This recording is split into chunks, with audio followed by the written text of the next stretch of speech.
to everybody. I'm Angelica Jaimes, and now I will explain to you the brain parts that are involved in the production and comprehension of a language.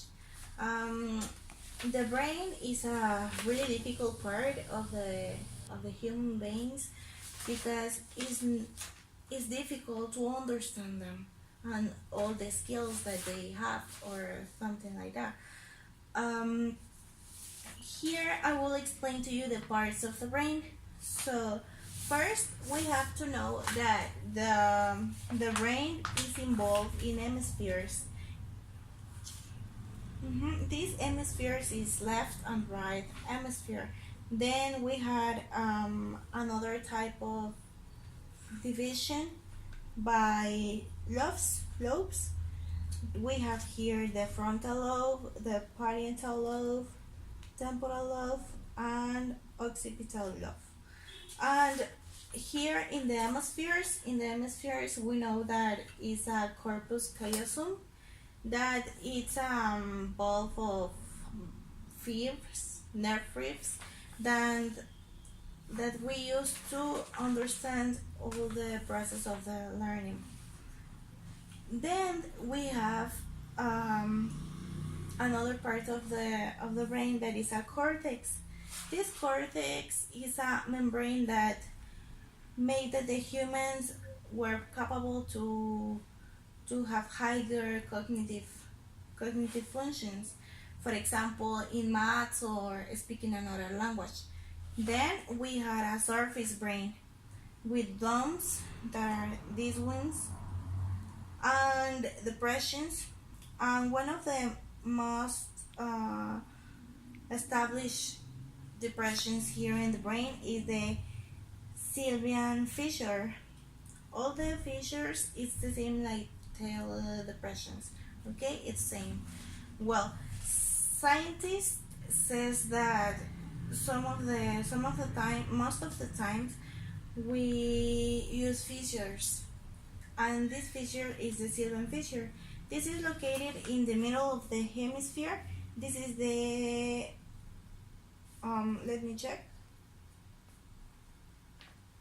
This is the hemisphere, the left hemisphere, and this is the Sylvian fissure. It's here. It involves just to separate the hemispheres.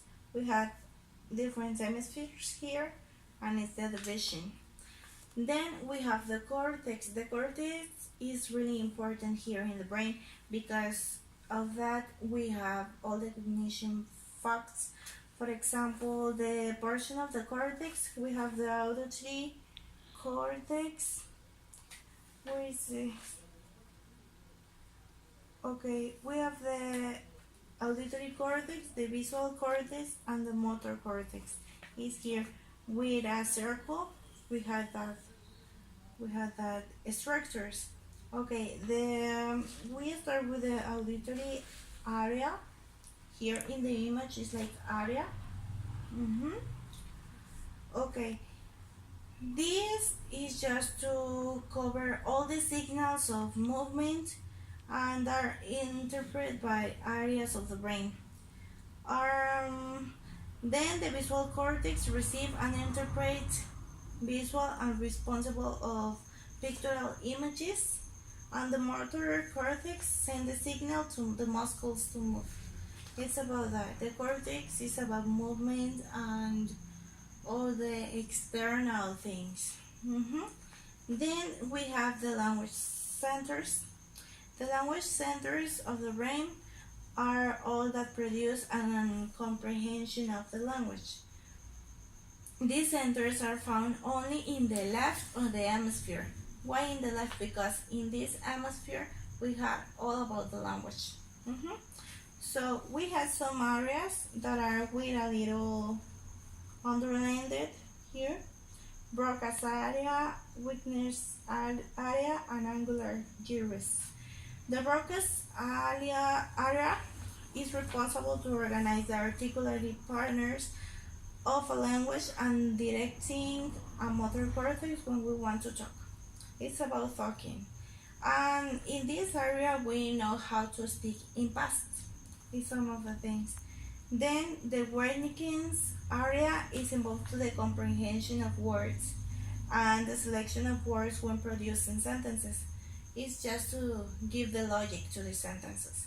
And then the angular gyrus is allowing to match the spoken form of the word. It's about pronunciation.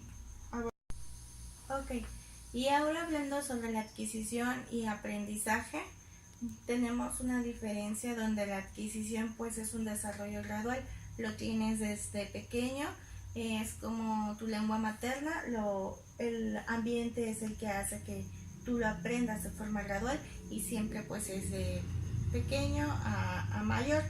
Aquí nos dice que cuando son niños pues tienen la habilidad de adquirir mejor el conocimiento y como tal es una adquisición con naturalidad de las situaciones comunicativas. Y después del aprendizaje ya es algo más elaborado, es un proceso consciente en donde tú acumulas todos los conocimientos como vocabulario y gramática de una lengua.